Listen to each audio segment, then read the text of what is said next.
Tengo que, hay que, necesito, debo. If you're confused by this, that's about to change because I'm going to show you how and when to use each of these structures. Plus, at the end, I'm going to also tell you what's the difference between deber, deber de, and deber que, which is another mistake that I hear very often. This video is part of the structures series that I'm making, where we see some structure verbs, and then you can add any action verb that you want to make a phrase. That way, with very little, you can make hundreds, thousands of phrases.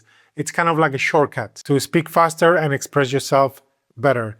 This time, we're going to be talking about patterns, structures of obligation or needs. By the way, if you're a Patreon member, don't forget you have a cheat sheet to download, so you don't need to be taking notes. Also in the comments. So the first thing we're going to do, as usual, is we're going to pick a couple of action verbs to play with in infinitive. And these verbs are not going to change. So we can choose, for example, comer, to eat, dormir, to sleep. We can add more things like hacer ejercicio, to do exercise, and I don't know, ir al supermercado, to go to the supermarket. Those are the actions we're going to be playing with, but you can basically add any infinitive you want as long as it makes sense for an obligation or a need. And now we're going to see the structures. We're going to start with tener que, to have to.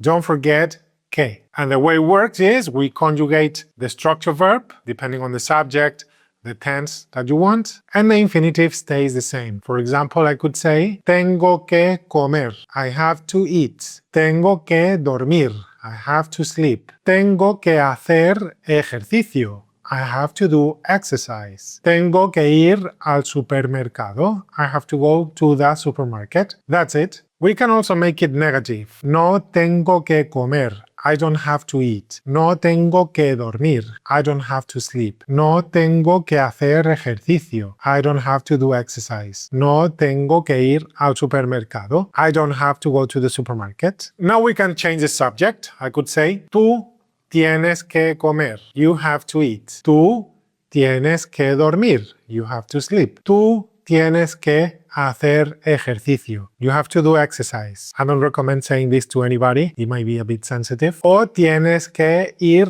al supermercado, you have to go to the supermarket. We conjugate the structure verb, we leave the infinitive alone. And we can do this for any subject. Ella tiene que comer, she has to eat. Nosotros tenemos que dormir, we have to sleep. Ellos tienen que hacer ejercicio, they have to do exercise. Yeah, you see how this works. So now you can just change the infinitive and make sentences about to have to. This is an external personal obligation. It is directed to a specific subject. I, you, we. But then we have the next structure. Hay que. Hay que, it's an impersonal obligation. So it's not directed to anybody. It's not targeting anybody specifically.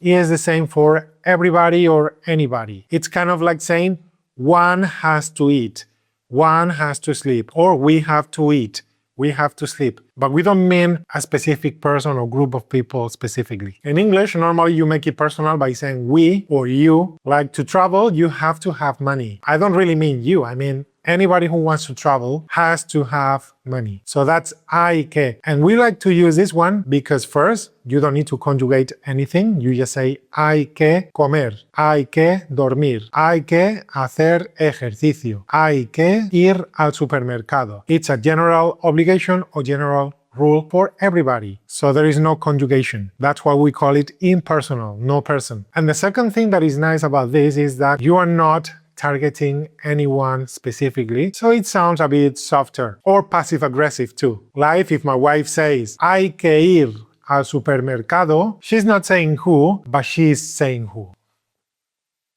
Or I use it with my children. Hay que dormir. We have to sleep. Who? You know who. Or I used this at work before a lot. When I didn't want to target anybody, I would say like, hay que hacer este informe. We have to make this report. And the person in charge of the report, they already knew who they were. That's better than say, tú tienes que hacer el informe. You have to do the report. That's targeting a person. If we make it negative, it's a general rule negative. Like, no hay que ir al supermercado. Nobody has to go to the supermarket. No need. All right, so let's see the next structure. Necesitar, to need. Now, the first thing, no que, not necesitar que. No. Just conjugate necesitar, depending on the person, the subject, or the tense. You can also play with tenses. And the action verb in infinitive.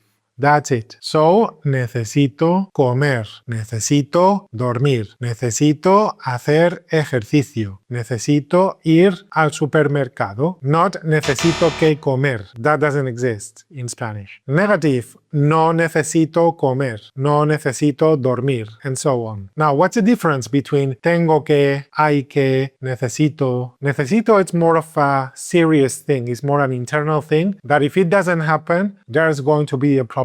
For example, tengo que comer, it's my lunch time. This is the time that I have to eat. But maybe I'm not hungry. It's just something I have to do. But necesito comer means I'm really hungry, I have no energy. If I don't eat, there is some kind of a problem. Same happens with tengo que dormir. I have to sleep. Maybe I'm not sleepy, but I know this is my time to sleep. If I don't, tomorrow I might be sleepy. But necesito dormir means I cannot stay awake anymore. I need to sleep. I haven't slept in 3 days. I really need it. Necesito dormir. And a lot of people use necesitar, like mañana necesito ayudar a mi madre. Tomorrow I need to help my mom.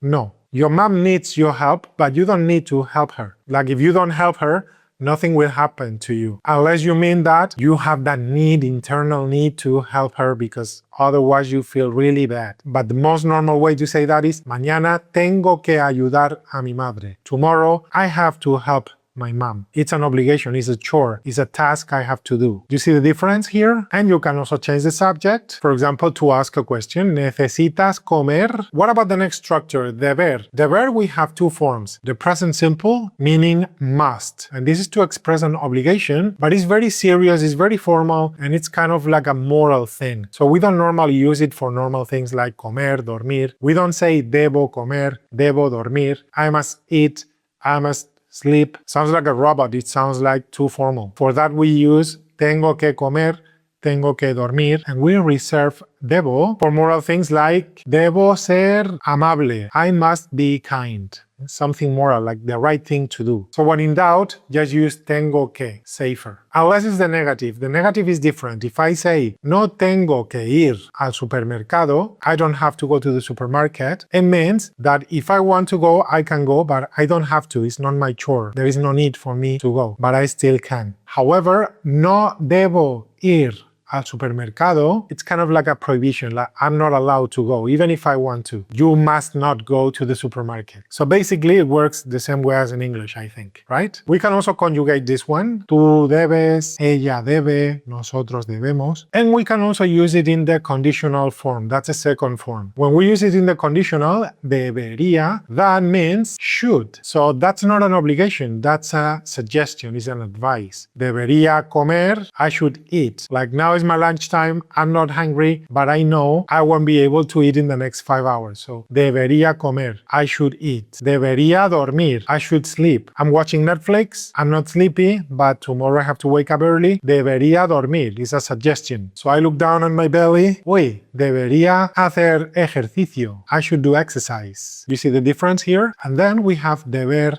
de. This also means must, but it's an assumption must, a guess. It's not an obligation or a need. It's like, for example, if I see someone with red and dark eyes, debe de dormir poco. He or she must sleep too little. Or if I see someone very strong, debe de hacer ejercicio. He or she must do exercise. Or if I see my mom with a shopping bag, debe de ir al supermercado. She must be going to the supermarket. I guess, I assume. And the last one, deber que. A lot of people say deber que for obligation, and that's completely wrong. It doesn't exist. So we don't say debo que comer, debo que dormir. It doesn't exist. Just debo comer, debo dormir. Alright, so in summary, tasks, chores, things we have to do. Tengo que ir al supermercado. I have to go to the supermarket. We have little food, or my wife told me I have to go to the supermarket, or it's just something that I have to do. Hay que ir al supermercado. Somebody has to go to the supermarket for the same reasons as before. Necesito ir al supermercado. I need to go to the supermarket. I have no food. If I don't go, I don't eat. Before it was a task, now it's a need. Debo ir al supermercado. Way too formal, we don't really use that. Debería ir al supermercado. I should go to the supermarket, as a suggestion. Like now that I have time and I don't know if I will have time later to do it, I better do it now. All right, so I hope that was clear. If you liked the video, please consider subscribing and liking the video. That helps a lot. Leave me in the comments if you have any questions, and I will see you in the next one. Hasta luego.